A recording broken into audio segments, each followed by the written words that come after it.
Okay, so today we're doing a deep dive into the sources around a really big German Netflix hit, Murder Mindfully. Ah, yes, Morden. It's got one of those premises that just, well, grabs you immediately. Super high concept. It really does. And it seemed to land with a bang, didn't it? Yeah, Premiered Halloween 2024, got great reviews mostly, and then boom, season 2 announced before New Year's. exactly. That tells you something. And everyone kept saying the same thing, sort of a shorthand for it. What if Saul Goodman became Dexter? Okay, that comparison. Yeah, Yeah. that definitely hooks you. So let's unpack that. The setup, the main guy, Yeah. Bjorn Diemel, played by Tom Schilling. Right. He's this defense lawyer, totally overworked, kind of stressed, representing this pretty volatile mob boss, Dragan Sergovich. Standard burnt-out professional trope almost. Pretty much. And it's destroying his home life. His wife, Katharina, basically says, fix this, spend time with our daughter Emily, or I'm out. The classic ultimatum. So where does the mindfulness come in? He needs to de-stress, right? Yeah, so he goes to this mindfulness coach, Joschka Breitner.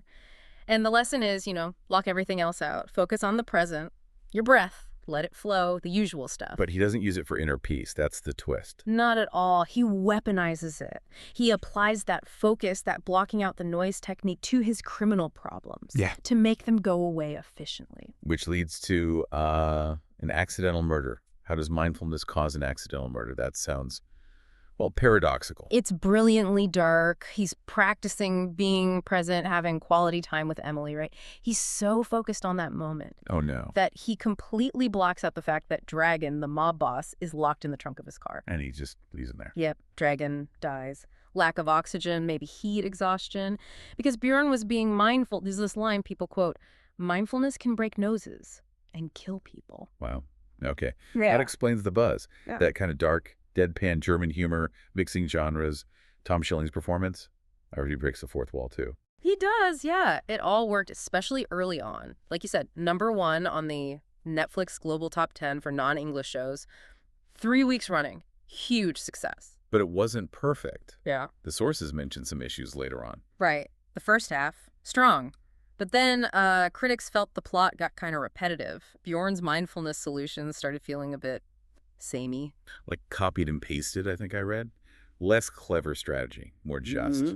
Him being smart and everyone else being kind of dumb to make the plot work. That's the gist of it, yeah. It felt like his solutions became this pattern of basically just gaslighting everyone around him. Clever, but maybe too convenient. So a structural wobble.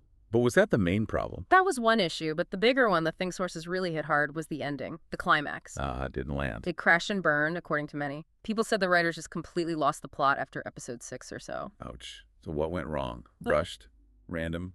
All of the above. Described as soulless, random, rushed, didn't tie things up properly, left plot holes. Just unsatisfying, especially after such a strong start. That's a real shame. So the takeaway is kind of a critique of wellness culture almost. Like mindfulness without ethics is just scary efficiency. Absolutely. That's the satirical core, right? These self-help principles are amoral. You can use them to run a multinational corporation or a criminal enterprise with the same detached calm. So it makes its point, but the execution falters dramatically in the end. Exactly. High production values, great acting, killer concept, but it kind of caves under its own weight. Which brings up that bigger question the sources touch on. Is Murder Mindfully sort of a canary in the coal mine for streaming TV? It could be, yeah. You have all the ingredients, budget, talent, a hooky premise that mashes up proven hits like Breaking Bad and Dexter, but maybe by playing it safe, by relying on data for what viewers supposedly want. You end up avoiding the kind of creative risks needed for a truly satisfying, cohesive story, especially in the back half. Precisely. You get something polished, something that looks great and hits the right demographic notes, but maybe lacks, I don't know, real narrative guts, true novelty. A beautifully made, deeply flawed show, then. Something to think about, maybe, next time you fire up a series that feels just a little too perfectly engineered for your algorithm. Definitely something to ponder.